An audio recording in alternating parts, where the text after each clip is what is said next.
This is the Redeemed Imagination Podcast, a podcast of the Anselm Society on re-enchanting the church.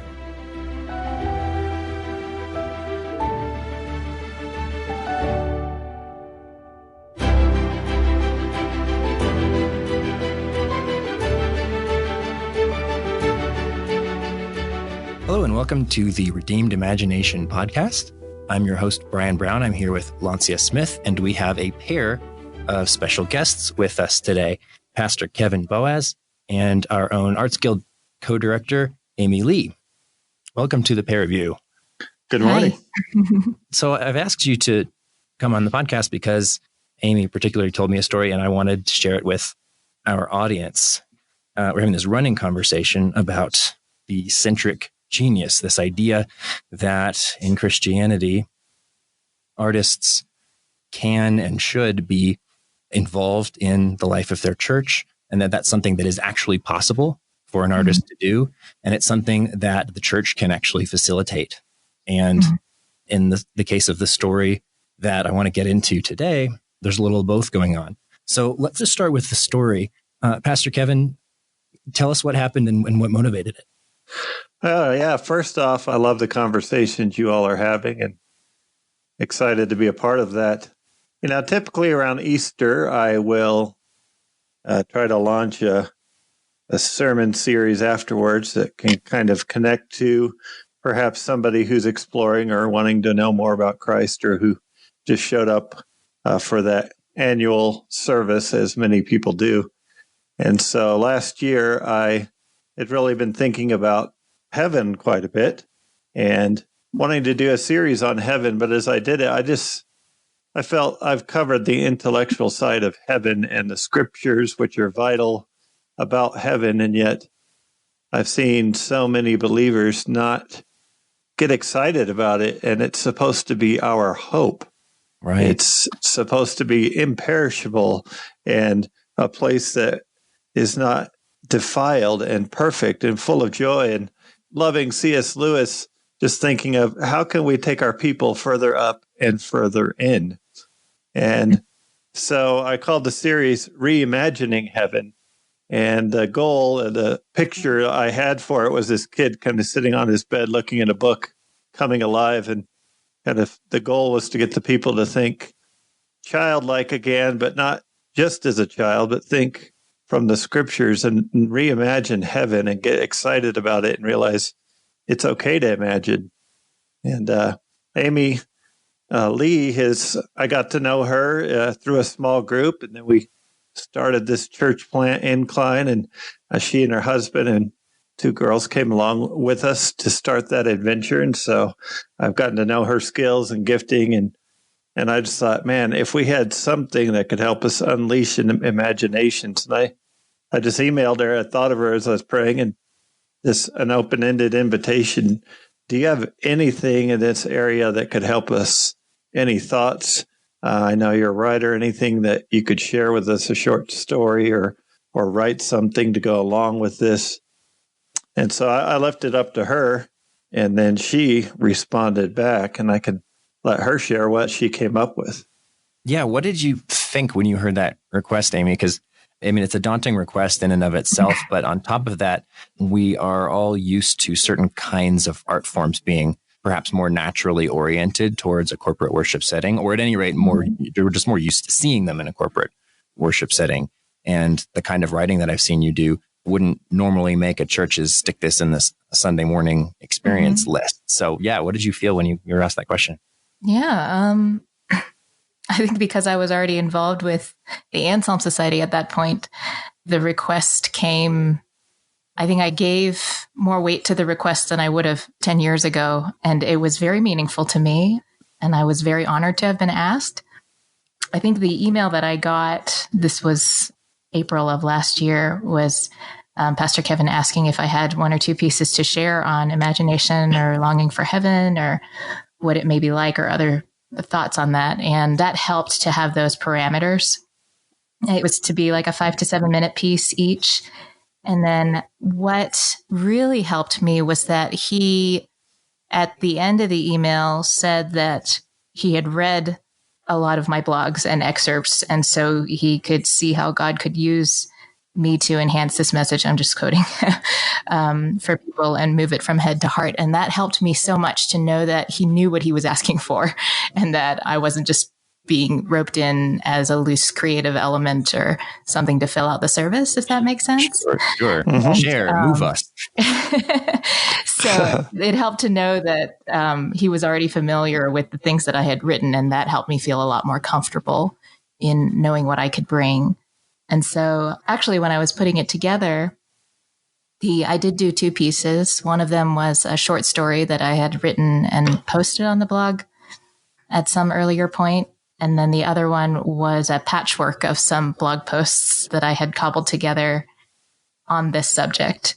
And so there was a little bit, I was less nervous about the whole composition of the thing, and because I was taking it from pre-existing pieces. And I think that helped me to concentrate more on tailoring what I was going to read and how I was going to read it for this particular people group.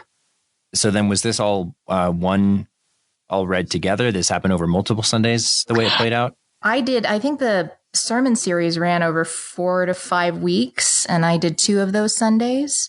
So the first, correct me if I'm wrong, Pastor Kevin, but I think the first Sunday I read this short story called The Ferryman, and then I did a couple minutes after that explaining why I had written it and what it meant to me. And then the other Sunday was a short essay on the topic of longing for home, longing for heaven, and why it's important to preserve that longing, to live with it. Mm. Yeah. All right. So you get to the first Sunday, you get up in front of your entire church. What happens? There was probably some shaking and trembling involved. But I not noticeable. I basically got up there and just launched into the reading. Yeah, and I think for me, I didn't ask her to read it first off. I wanted to leave that open to her. And sometimes when you make these requests, I find God has bigger and better plans than just my initial thoughts. And such was the case here, because one of the gifts, if you know Amy, one of her other gifts is reading in a way that just captivates minds and people. Absolutely. And so, yeah, that was something we were wondering, how would the church respond to this? But the way in which she read it, the room was engaged. They really followed every word. And then what happened? You get down, the service goes on. What kind of feedback did you get? Are you asking me? I'm asking, well, either of you. You can go first, Amy. I'd love to hear. Well, I'm trying to think back, but after the short story, I was really kind of surprised at the response of the people who came up. I think there was one mother who wanted to know if she could get it anywhere so that she could read it as a bedtime story to the children who weren't able to be in the service. I had a gentleman come up and ask I think this was after the essay piece, but ask if I would like to come and speak to a Christian campus group on the importance of beauty and this element of using the imagination to follow Christ. And so I haven't actually had the chance to do that up until now because I've got other commitments, but it was really, I was really moved at how everyone responded and how it was received. There was also a moment where I think after the short story, I went and sat back down and Pastor Kevin said something that he made a comment about a detail of the story that was the kind of comment that I would make, in discussing a work of literature or a story that had touched me or something that I had read and loved. And it was like an electric moment for me because I wasn't accustomed to hearing my work, kind of being not picked apart, but examined in more detail like that. Yeah. And the really good effect of that was it made me realize that this was something more than me just getting to share a little creative something with the people that I knew, but that what I was doing, I needed to also consider as part of the service, really part of my life as a Christian. Yeah. Wow. Can I jump in with a question about that? Sure. When you were working on that, Amy, did that change the way that you approached the work itself? I mean, did the fact that you were presenting that within a church worship context, a service context, that change how you felt about the work? I think so. It didn't make it feel more solemn or more weighty in that respect, but I think it helped me to understand maybe a little bit better the scope of what I was doing, that it wasn't just me like sitting in the corner of the room producing scraps of things that may or may not be of use to somebody, but I had to think about this particular audience. I mean, it was a congregation, but audience just in terms of who was hearing it.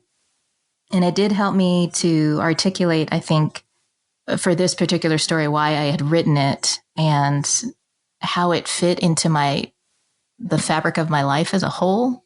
Sorry, that's probably a little too abstract, but I did see that if I had just gone and read the short story and then gone and sat back down, I think there would have been a little link missing. So I'm glad that I had the opportunity and was given the opportunity to explain why I had written it, because I think that helped them to connect with what certain elements in the story meant. I mean, The Ferryman is basically a short story about this ferryman, not ferry as in World of Ferry, but ferry as in the boat that crosses the river. But and I wrote it because I had been praying for one of my family members to come to Christ for a couple decades now. And at some point I thought about what it was that I was calling him to. Like, so much of my early prayers had been geared toward, I've got to just get him to accept the rescue of Christ. I've got to get him to just realize these things. And then at some point I realized, like, what does it look like from his perspective? Like, what is supposed to be in the land behind me that is so wonderful that I'm trying to get him across the river, or praying that he will of his own accord. So I think having that background gave me a better basis for discussion with the people who were listening to it. And I think that also made it more meaningful to them. But I wonder about, too, though, as value of what it means when you know the context of the audience for whom you're writing and how language changes. Would we know the faces that those words will eventually be reaching? And if that changes the nuances that you put into a story, rather than if you're writing in context where you're completely isolated. Yeah, this, I did know the faces of the people. It's a small church plant. We all know each other that I would be speaking to, but I have to say that the tone, I didn't change much of the wording with the short story, I think, other than to make it maybe fit within the time frame. But the explanation part that I wrote afterward, I have to say that the tone was pretty tentative, not because I didn't know these beloved people, but because I wasn't actually sure how they would receive this part of my life. Oh, absolutely. If that makes sense. I feel like I've had so I go to Anselm. There's a discussion going on there. I go to church. There are discussions going on there. And those have been pretty separate in my mind, and probably had been up until this point. The topics that I was used to discussing, like in the communities where I had actively gone to seek out people discussing things like Sehnsucht and homeward longing and going further up and further in and feeling elegiac sorrow, like I had a place for that, but I didn't know if there were people at church who would resonate with that. And so it was really a pleasant surprise to find that there were, and that I could speak this language at church, and that there were people who hadn't found the language for it yet, but I was starting this piece that I read had broached it a little bit for them. I remember that there was somebody who came up and said that to me after the essay. And so I'm really grateful for that. That's really cool. I mean, I was recording this podcast with John Skillen yesterday, and we were talking about this at a conceptual level, how certain art forms, and writing is usually one of them, there isn't a direct reason why you're writing it for somebody else. You might choose to write something with someone else in mind, but it's not generally written for sort of a consumptive audience the way, say, an art commission is. If I commission a painting, then someone's doing that painting for me. Yes. And that's pretty rare, especially in, say, fiction writing. If you're writing a novel or a short story, you might have the hope that it will touch somebody's life somewhere, somehow. But this kind of direct connection is pretty unusual in writing. It's really interesting hearing it play out this way. Yeah. What kind of feedback did you get afterwards? Or what did you draw anything from this experience that you might apply to doing something similar again? I think we had just tremendous response, and not just, some people didn't know the giftedness of Amy. And that's part of why I like to do these things. Is one of our core values really is that everybody has gifts, and that you can make disciples with those gifts. It doesn't have to look like churchy things. You can be an artist. We have a harpist, we have people who draw, and all of those things can be used to make disciples for Christ if you're willing to give them over to him. And so for them to see we celebrate different gifts was good. And people, I know one of the responses I got was just some other people with different gifts that began talking to me. We began to look to see where they might be used. But within the piece and within that time, people's hearts were touched, and you can't force that. And I thought it was just so courageous of Amy to get up there, not only to read it, but I mean, you're putting your piece out there in front of people, and we had to work to make sure we tied it in and it didn't seem disjointed. And I think the Holy Spirit was present. He honored that and connected it with what we were doing in both instances that you shared. And so the people really embraced it, and I think people were moved by it who were actually going through that same struggle. And so I was just very pleased that it did work out. I think the challenge moving forward is always you don't want to force something in because Sure. It's a good thing to do. You want to really pray and think through and talk about and give. I want people to have the freedom to say, I don't really think that fits there.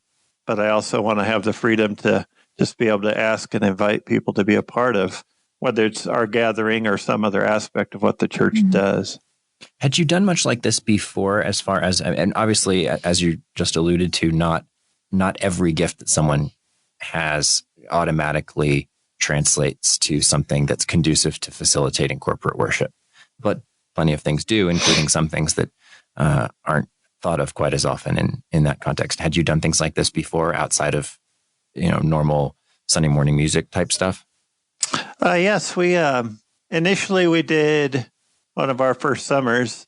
We did a series on Genesis, and when we get to that long middle section before Joseph and his story kicks in, there's really portraits of different people. And I asked an artist who just comes to our church occasionally, but is my children's art teacher, and I'd seen her work, and I said, would you do a portrait of Hagar, Sarah, Abraham, and Jesus, and a couple other people from Genesis? And then when I did the character sermon, or one or two on them, we would have that portrait. I forget how big it was, but it's fairly large, and it was just like a headshot, a sketch, and then in calligraphy, the name written.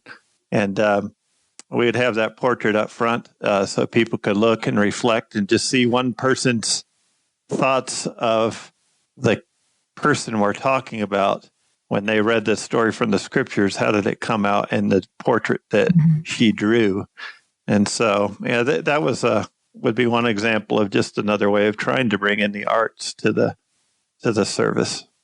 Beautiful. One tricky thing with this, and this is true of anybody who shares anything in front of anyone ever, but it's particularly scary, I think, with Sunday morning worship. I'm trying to figure out how to phrase this question. There's a certain element when you make an invitation like this. There's a certain element of, well, that person is on their own now. The request has been made, and now there's this period between the request being made and accepted and the actual event on Sunday morning. And then there's the fallout, be it positive or negative, or did anyone even maybe sometimes there's just sort of silence and you don't hear anything from anyone. Have you given thought to how this experience, and I guess I'm kind of asking this of both of you, but particularly Pastor Kevin, have you given thought to how this experience is a ministry to the person sharing in addition to the congregation? I think at times I perhaps haven't focused on that, but all of this comes from, or I believe it should be driven from, just the core values by which either I operate or your church operates, and having that high value of everyone matters is important. And being aware, and I have over my years become more and more aware of, wow, when I say something, it can carry weight because of the position God has put me in. And so to make a request, it's pretty important that, one, I follow up any email with a personal. I think I followed up with Amy when I saw her. Did that make sense? Was that clear on the email? Are you willing to consider it, and just let her know? But also having a culture where, and whether it's in a larger church or a church plant, of this, what I call the freedom to fail. And that is, hey, we're going to try this, and it's okay if it doesn't go the way I wished it would, or that I think it's a worthy thing to do, and the results are up to God, and we can evaluate that afterwards. But I definitely have come to realize that, it is powerful. And I tell the same thing to when someone gets baptized. I say, you realize this baptism is not all about you. You're going to be up there, and you on that Sunday are going to be blessing other people. And you might even be the reason someone comes to know Jesus or decides to be baptized. It's an overall value that I have. And I definitely do not take my position lightly, in that when I ask somebody to use their gifts or do something, and as I've become aware, just listening to your podcast, talking with Amy, getting ready for today, I've become aware that, man, this really isn't the norm, and that there are people with gifts, especially artists, that do feel on the fringes. So I think it's something God's teaching me right now. Thinking back, Amy, to what you were talking about earlier, and listening to Kevin describe this, when you were working on that piece, and especially the process of working on it alone, as writing is a solitary, you have to have that solitary space to create something. And then you bring it to a corporate environment, where it's going to be collectively shared. And you're describing how Anselm, is separate from your experiences at church. Did you feel, in a sense, that there was, in bringing that piece into the service and into the corporate body, that it was kind of like the banner of Christ being put over you, and out of a sense of context of worlds merging? Yes. So this particular topic, I think I was really grateful that I got to talk about this. If I shared nothing else with my church from my writing, and what a great opportunity that I even got to, that it could be on this topic, I'm extremely grateful for, because this is the topic that I'm constantly harping on. This is the central theme of, I think, what I'm writing, which is this theme of accepting the intimations that God gives in our lives that draw us towards wanting to dwell with him, wanting to see creation made new, wanting to make it home. And the fact that was a journey for me that started with just being me, much younger, reading C.S. Lewis and finding that it had a name, and finding that it was valid to be shot through with these incredible moments of grief and of joy and of sorrow and of beauty, and all of these things coming together that pointed somewhere. And then I had to go, I think it might have been through Ann Voskamp that I stumbled on the Rabbit Room, which is a community where they're constantly talking about this sort of thing. And then because of the Rabbit Room, I found out about the Anselm Society through a friend, and then realized that here too was a group of people who understood that language, who understood that there was a name and a reality to this kind of yearning. And so I think that's what made me feel a little bit trepidatious when I came to share this with the church, because it just wasn't the kind of thing that I could have gone into a church before and said, does anybody know what this feels like? Or can anybody relate to this?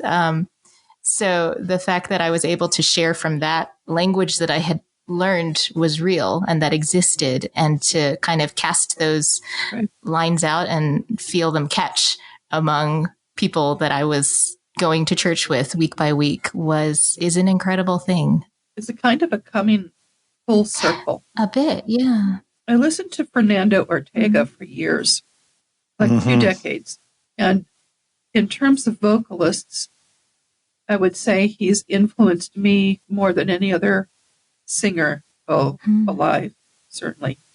And it turned out, after a long period of time, that he was the worship leader of my parents' church. Oh, wow. And the first time, and I had only ever known him as a performing artist. So I'd been in concerts and, listened to recordings for years. But the first time that I sat in their church and listened to him singing was one of those moments where I felt like my entire life came full circle, because his work had been so informative in shaping me spiritually. And to sit there with my parents, and for them, it was ordinary. They were used to hearing Fernando Ortega every Sunday singing and doing this stuff, and I'm going, I can't even imagine, what that feel like. But that feeling of what happens when the art that informs us and forms us ends up being taken back in under the shelter of corporate church life. There is something really remarkable about that, something healing. And I would think, that as much as you're giving something to the congregation and what you're sharing, God is giving something back to you, too, in that.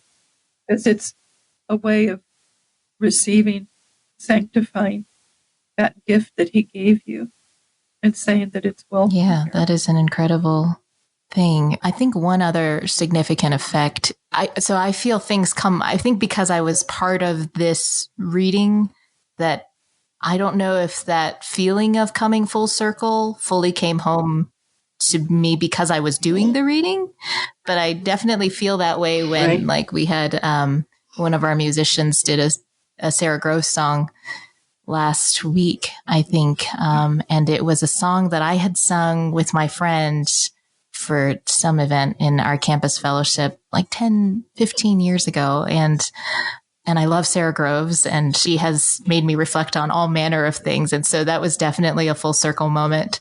Also, when we had a guest worship leader come in and lead us in singing Is He Worthy? And I didn't see that coming at all. And so I was just kind of thunderstruck as we were all preparing for worship. So if you don't know that song, by the way, you should go Google it. Pull it up on YouTube, Is He Worthy by Andrew Peterson.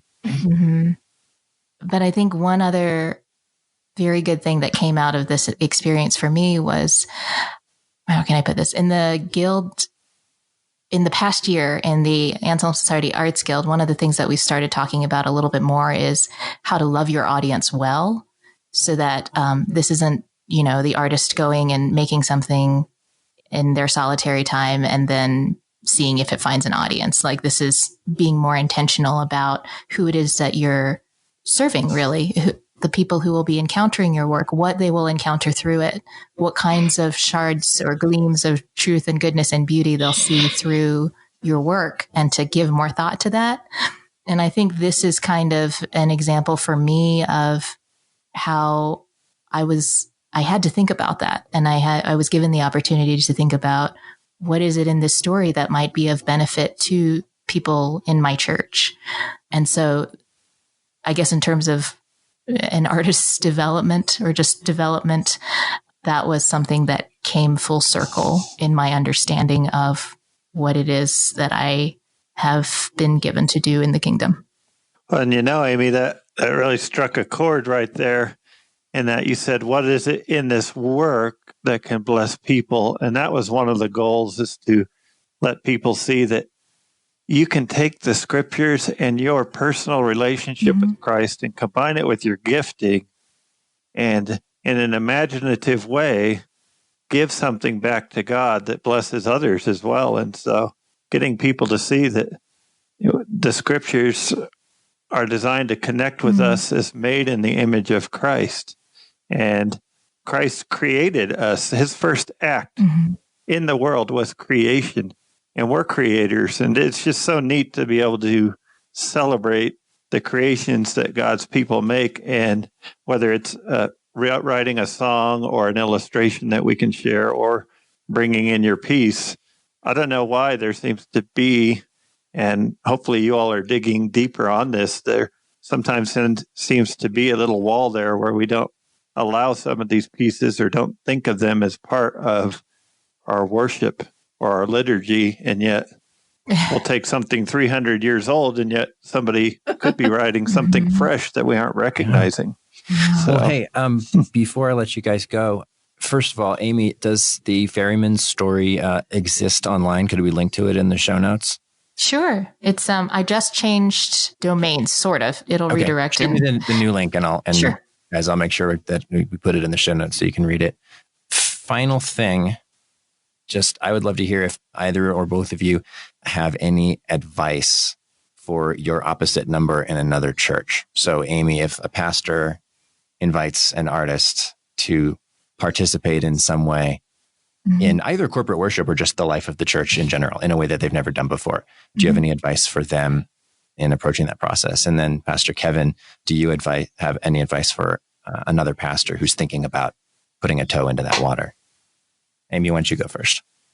Sure. I don't know that I have any specific advice for artists in this situation, just because I know that, forms of media and congregations and people's journeys are so different. I'm thinking of a artist in the Guild that we know who was asked to do a similar thing, and it turned out to be such a blessing for him, because it forced him to go into places where he had been hesitant to go before. And it was almost a cathartic experience. But I think approaching any endeavor in the kingdom with prayer will open up far wider and vaster things, both inwardly and outwardly, than would otherwise happen. And so just going into preparation with that kind of mentality of reliance and of knowing that this too is a work that is participation in the kingdom helps to have a healthy view of your own work and your role in bringing it. Beautiful. Pastor Kevin, what about you? Let's say the word picture I get is open-handed.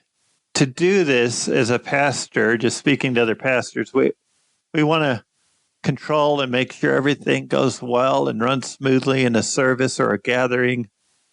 As I've come to understand artists, that if you're going to ask somebody to do something, you need to trust the Lord to work on their side and give them some freedom to choose, and maybe give a framework of what you'd like, but not be so rigid that you don't allow their gifts to flourish. And I tell you what, more often than not, God has taken those things and done with them far and above what I originally thought.